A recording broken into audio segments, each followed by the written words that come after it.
Hi, I'm Yuval Barnea. I'm a producer at the J-Post Studios. I'm here in our studio with Hannah Brown, our entertainment and arts reporter.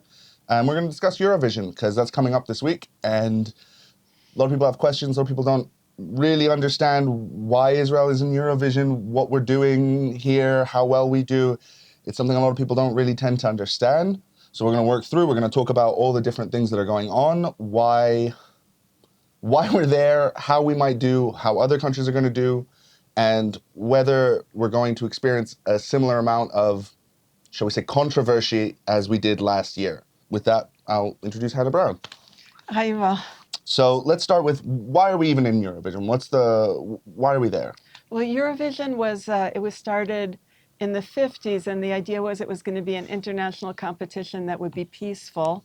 It was kind of inspired by the San Remo festival in Italy, which had a lot of international acts. And then Israel started taking part in 1973, and the idea was that there's no regional song contest in Israel, in the Middle East rather, that Israel could possibly be part of, so it should be included in Eurovision. And Australia, by the way, is also included, so they're not exactly in Europe either. So a lot of people will ask, so why is Israel allowed in if it's not in Europe? Well, I mean, I think like I said, that the idea was that they couldn't be in a regional. There isn't a Middle Eastern, pan Middle Eastern regional song contest that I know about.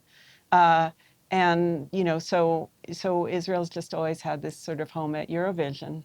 And how many times have we won now? I think it's 6. 4. 4? Wow. 4 times. Okay. 4 times. That's a lot compared to I'm growing up in the UK. We barely won anything. So for me, that's always very fun to be here and have us win things. Well, it's also, part of the idea of the contest is that it should give kind of equal opportunity to huge countries. Like the big 5 are, Britain, Germany, Spain, Italy, and France. Yeah. But they don't always win.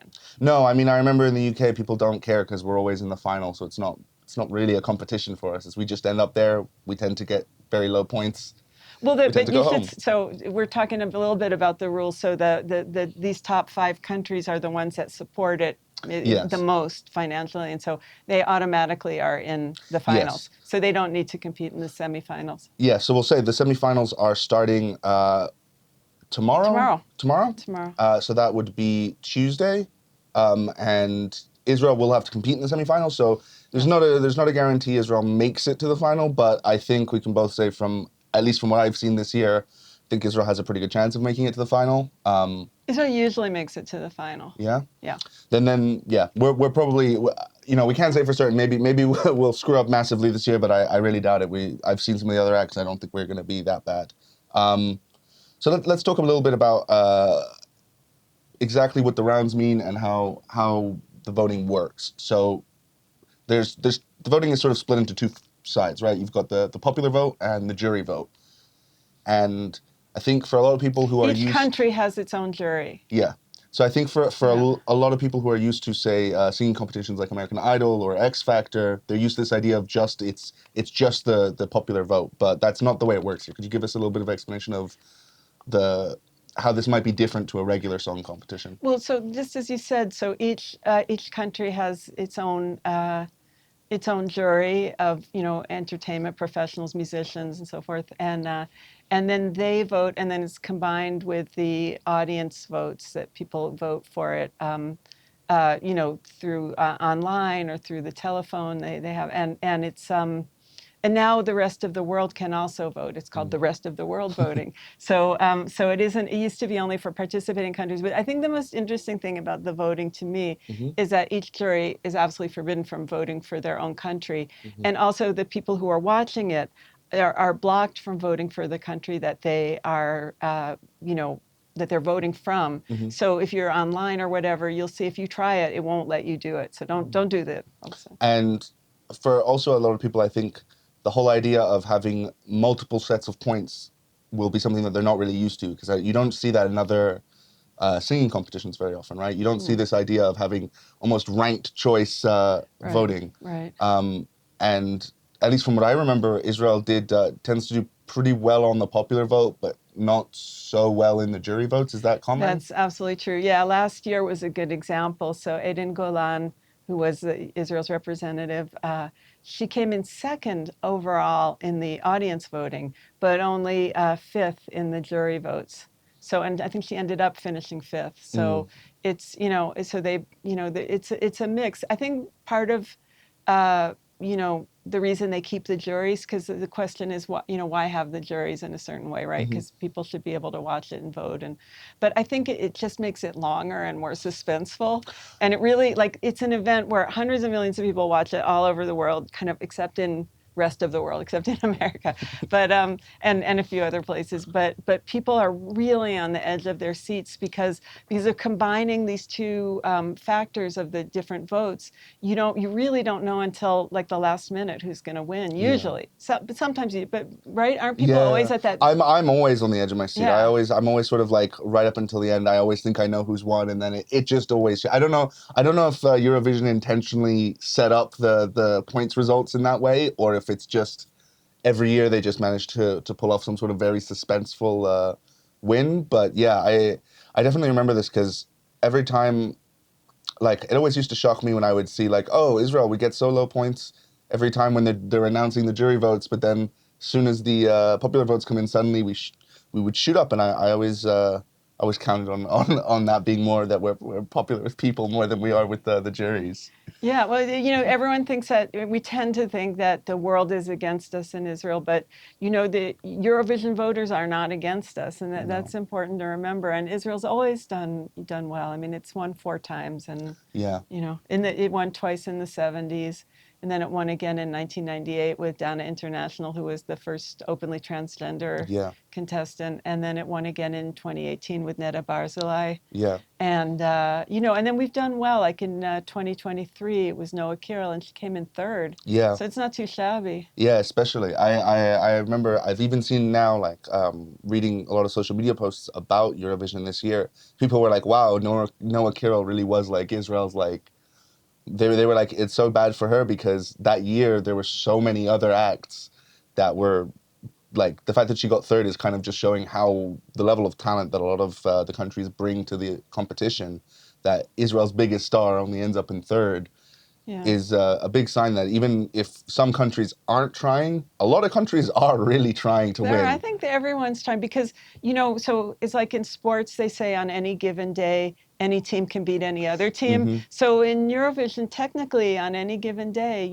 any country, like a small country like Israel or Luxembourg, or, there are many other small countries that, have just as good a chance of doing well. That's something I always remember. Ireland in particular tend to win a lot because they tend to put a lot more effort. I don't know if this year I felt like they didn't put that much effort in, but maybe that's just my opinion of the song. But they Ireland in particular tend to do well. I'm trying to think of other small. I mean, Ukraine have been doing well the past few years, but that I don't know how much I can separate that from the sympathy vote. Do you think we'll still see a lot of? I felt like Israel's got a lot of sympathy vote last year. Do you think there's going to be a lot of that this year? It's hard to know. People get votes. It's hard to know what's the motivation for them. I mean, I think that there were probably a lot of people out there in Europe who, are not necessarily following. We think, everyone is following everything that happens here. I'm not sure that that's so true. And I think that some people decide in Golan, and she's an incredible performer. She's just like very dynamic and charismatic, and so, and I think they just liked her song.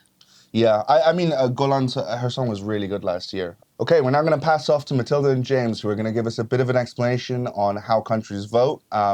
Some countries vote not exactly just based on how well the songs are. They have other reasons for voting for other countries. And Mathilda and James will give us a bit of a breakdown on how that works and what we might expect this year, if anything will be changing.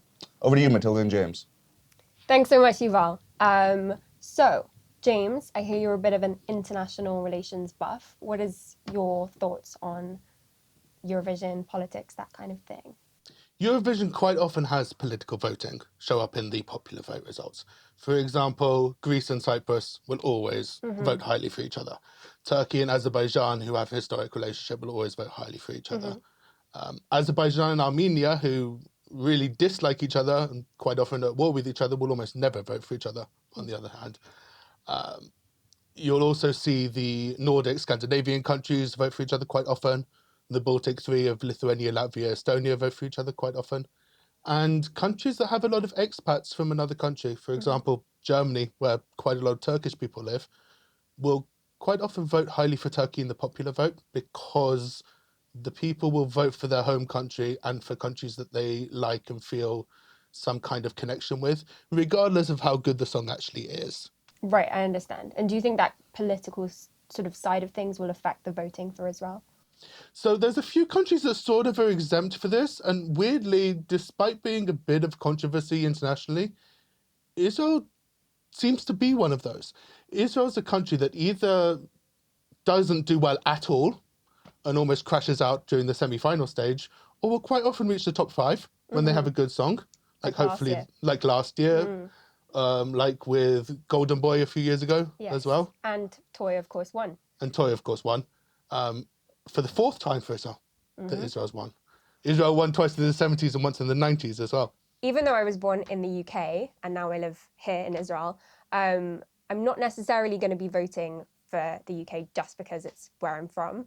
However, I do think that this year it's a strong contender. It's charismatic, it's different, it doesn't subscribe to all of the traditional Eurovision tropes, and I think it's not a bad performance. I'm not embarrassed this year. James, do you think you're also, like, would you consider voting UK or probably? Well, actually, I'll be in the UK at the time, so I might be able to vote for Israel. Oh. We'll see. We'll see. Now, back to you, Yuval and Hannah. Thanks so much, Mathilda and James. We're going to talk a little bit now about ballads. Ballads are a classic Eurovision act. Every year there are multiple ballads. I have to say this year I'm quite impressed. A lot of the ballads are not about romantic love. There's 2 in there about parenthood, which I think was kind of unexpected for me. So we'll talk. Israel. This is the second year Israel's doing a ballad. Is that a common thing for us? Do countries tend to do ballads 2 years in a row? I mean, I think, it depends. They go with whoever is the artist and what they're going to be best at, whoever's won their competition or been selected. But, both of the songs, Hurricane last year and New Day Will Rise this year, I mean, for us in Israel, they reference October 7th, and they're about kind of, redemption and renewal and, going through trauma. If you listen with that in mind, then it makes a lot of sense, I think, why we've selected them. And in the past, Israel has done some kind of novelty songs, like I think it was a Batlanim. Do you remember them and stuff? So and I think Israel will do that again, but not yet. Not yet. We're not quite in the space to do it. I don't think it's a international competition, hundreds of millions of people watching. Israel represent us, and I just don't think it's time yet. Yeah, that's true. And ballads tend to do well. I'm not a big fan of ballads. If anyone who's watched Eurovision with me knows, I tend to go buy my drinks during the ballads. So for me, this is not the ideal. I mean, I did like Hurricane last year. But don't you like this song? Honestly, I don't want to poo-poo it because I think it's an okay song. But just following up Hurricane, I just can't like, and especially seeing some of the competition this year, like I think they didn't utilize Yuval Raphael so well. I don't know. I think there was just something missing. I don't know. For me, so much of it is like how much I feel an emotional connection to the song. And Hurricane, I really felt like a really strong emotional connection.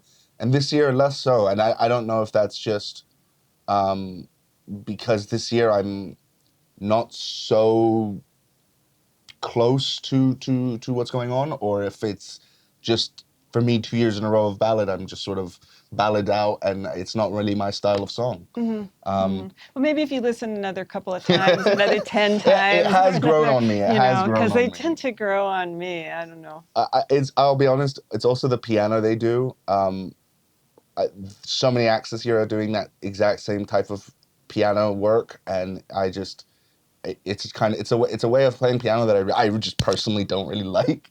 So I'm ending up in a position where like I have personal tastes that really make me, I don't know, not like the song. But I also understand why others like it. It's very close.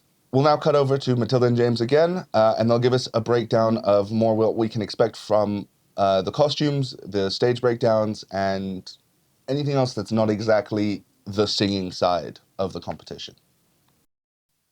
Thanks, Yuval. So, Mathilda, Can you tell us some more about some of the other songs this year? Which are doing really well, which are some of your favourites, and which might not be so good? I mean, so I'm quite picky. There's like several different Eurovision categories. You get the theatrical, over the top staging, like very dramatic songs, Europop vibes. Then you have the kind of more country traditional ones, so like have a national element. And then you have kind of the more ballad songs, the emotional ones, which I think Israel is definitely falls into that category this year. Yep. But I think a lot of them this year sound quite generic. Like I won't remember them tomorrow or Sunday after Eurovision is done. I think the standout performances for me, aside from Israel, which I think is magical, the UK I think is a really strong performance. I really like France. I think France is really beautiful. It's called Maman, and it's it's a really great piece. And I actually have a bit of obsession with the espresso macchiato one, even though I shouldn't because it's so random. It's but a I think good that's what song. makes I think it's what makes Eurovision is that kind of completely out there nonsensical aspect. Right. And quite often, it's not actually the best song musically that wins. Yeah. It's the one that gets stuck in your head. It's the one Yeah. that you remember. It's the one that you sing afterwards. Exactly. So, no, I think Espresso Macchiato is a good chance. Yeah. And also, quite often, you're able to tell which are the favourites from how much hype it has. For example, the YouTube video hits on the Eurovision's YouTube channel. They posted music videos a couple of months ago. And by far and away, the country that has the most views on YouTube that's gathering the most hype is Sweden. Yeah, which is also the bookies' favourite at the moment. Right, it is the bookies' favourite. But being the favourite doesn't mean that you'll actually end up winning. Quite often it's a country that comes second, third, fourth. And where's Israel currently in the views and in the bookies' favourites? It's about number 4, but it's definitely been in the top 5 for a bit. And I think in terms of the song itself is very impressive, and I know that we've spoken about that and we've heard about that. But the staging is also very beautiful for Israel's entry, as is her outfit. She's gone for a black jumpsuit with kind of chiffon sleeves. Looks a bit like a phoenix, and a lot of her jewelry is bird of prey related. So she's really representing the theme of rebirth, which goes beautifully with the song. And one of the only kind of entries that's not gone very red based. A lot of the staging is red this year. Some of it jarring, but red is definitely a prominent theme. I like the way she's got quite a muted appearance. She herself said that black for her was like where she felt safe. And I think it's like a really standout performance from Israel. So maybe Israel has the advantage then because it's separating itself from the other countries. It's doing something different this year. Absolutely. And some of them are ridiculous. So it's definitely a standout from that. I noted down a few of them that I thought were quite ridiculous, including Finland. Not quite sure what Finland was. It has cool staging, very good staging. But I think some of them aim too much to subscribe to that Europop beat energy, and it's kind of forgettable. I think that the way to go, like bonus points from me, always country singing in their own language.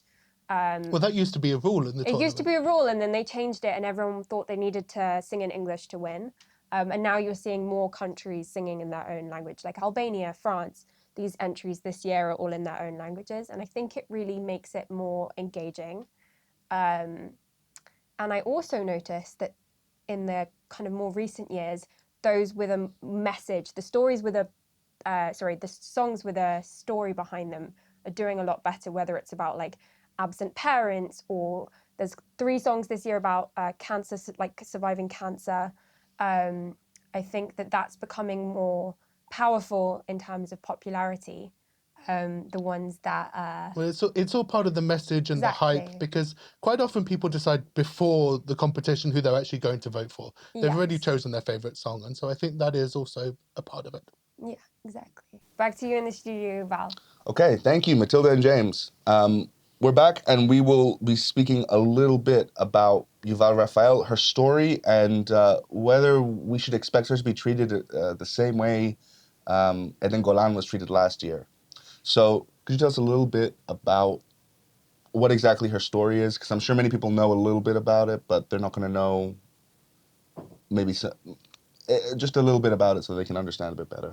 Well, Yuval Raphael she attended the Nova Festival with some friends of hers, and she ended up, when the massacre started on October 7th, she hid in a bomb shelter with around more than 50 people.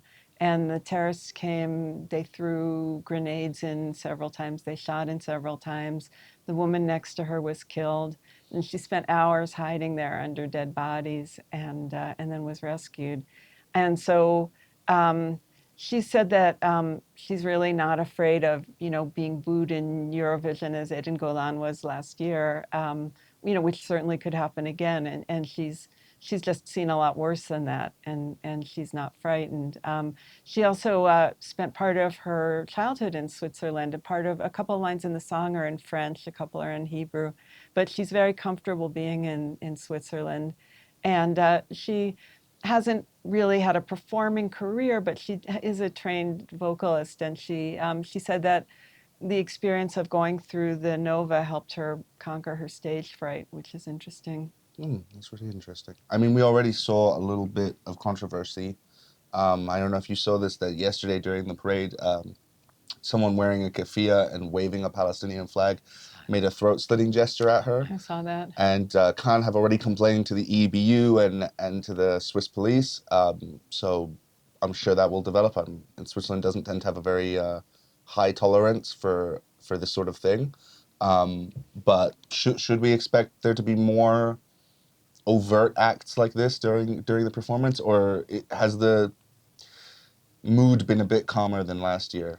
I think it's been similar to last year. I mean, I think last year, I recall, and I should have looked this up, but Edin Golan did not do the carpet walk, the turquoise carpet. She didn't. It was, for some reason, she didn't participate in. I mean, I think looking back and from everything that has been said since last year, it was security reasons that they weren't sure they could keep her safe. So there were so many threats against her. You know, the head of Shin Bet, Israel's internal security service, actually went there. Ronen Bar personally went there to supervise the security arrangements, which is just, It's crazy it's that an Israeli mind-blowing, singer, yeah. and her parents, she said that, said to her, look, it's a great honor that you won, but maybe it's not worth risking your life for, because that was how it seemed. And, all's well that ends well, she's fine. But, so I think that the main thing is that we should just, hope that everything goes smoothly in terms of safety. That's most important. That's true. We should also say that it's not uncommon for the Israeli acts to get threats.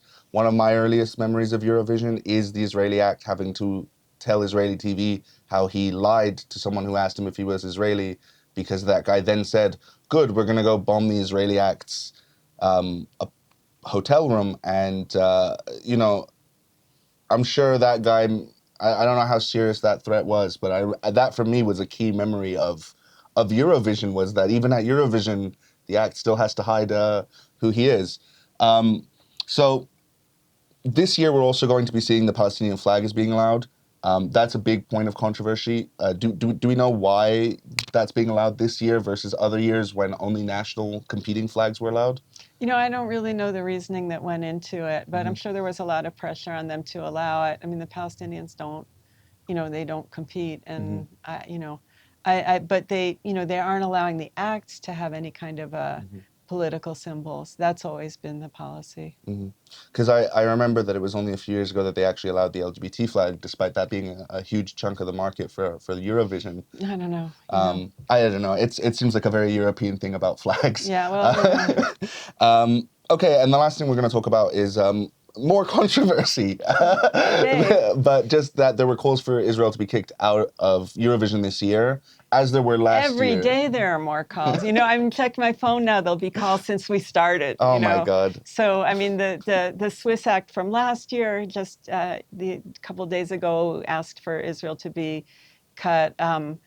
70 previous participants a couple of days ago asked for Israel to be cut. I mean, it's and not going to stop. We should say the EBU did respond to this, and they responded basically by saying a lot of the artists, I think, we're asking why. Well, if you've kicked out Russia, why aren't you kicking out Israel? Trying to draw equivalency there, and the EBU statement basically says that the only reason they're not kicking Israel out is because Netanyahu was unable to basically get rid of Khan's public broadcaster status. That seems to be the only reason they kept Khan Well, in. they only, it's technically it's a competition among public broadcasting entities. So had Khan, Israel's public broadcaster, been dismantled, then we wouldn't have had a Eurovision contestant this year. So I think that was a big reason domestically that the government backed off the demand to dismantle it. But what they say is, so they say that the Russian public broadcaster has violated some of the Eurovision rules, and that the Israel public broadcaster hasn't. And it's really just about the conduct of the public broadcaster, not the government. And that's probably a good point to end it on. Thank you, Okay. Hannah. It's been lovely Well, having you in the studio. Yeah, nice to talk to you about it. And I just want to say everyone can go online wherever you are in the world and vote. So and if you're out of Israel and you like Yuval Raphael, go ahead and vote for her. Please do. We could always use more votes. Yeah. Even if you don't like the piano. Even if I don't like the actual song, I am hoping she wins. Okay. All right. Thank you.